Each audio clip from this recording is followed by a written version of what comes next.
Good morning, good evening, good afternoon, and welcome to another edition of Ask Amari, where I answer people's questions about investments, taxes, business, and money. Really anything related to the world of finance and money are all welcome here. Today I got a question about the Fed shutdown, and they asked me what lessons could be learned from this. What can we do if this spread ever happen again?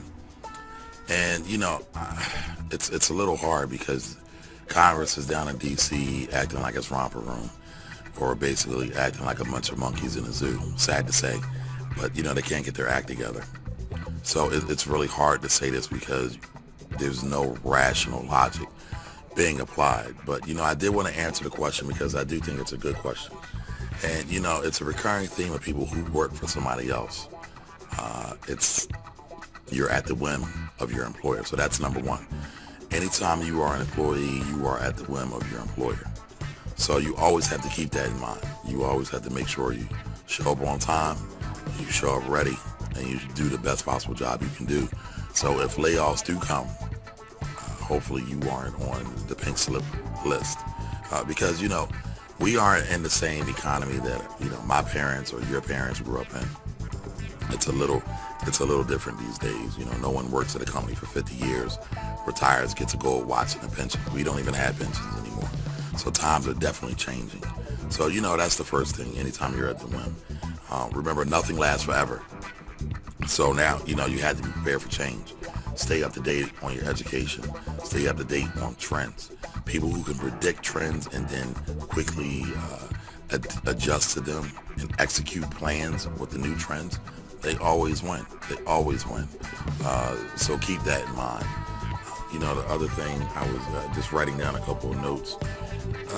When you start thinking about this whole government shutdown, everybody's being impacted. Their money. So think about things before you buy them. We are such a consumer nation. It's crazy. 67% of the U.S. economy is driven on consumer spending. You don't have to be like the majority. When does it ever pay to be like everybody else, to be average?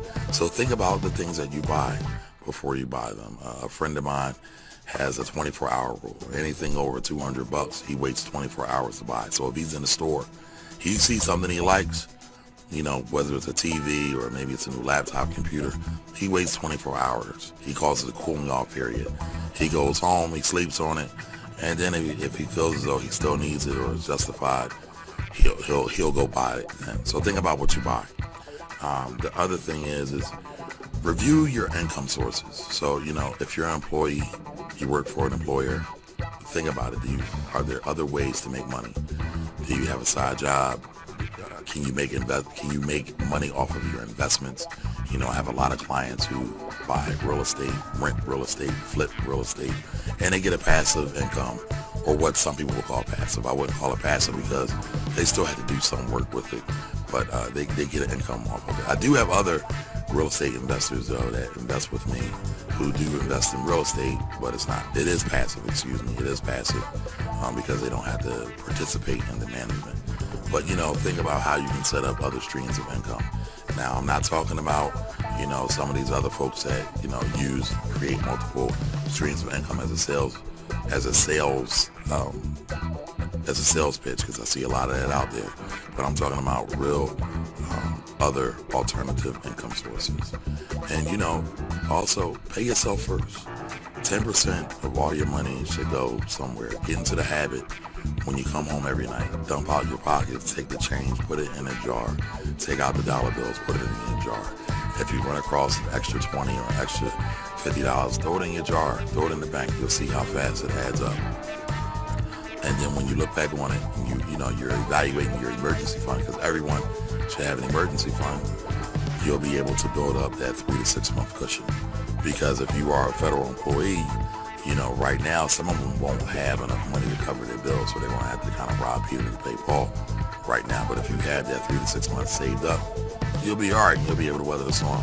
I recommend people have about a year's worth of money in reserve. I know that's very aggressive, but that's the ideal, air quotes, the ideal savings amount.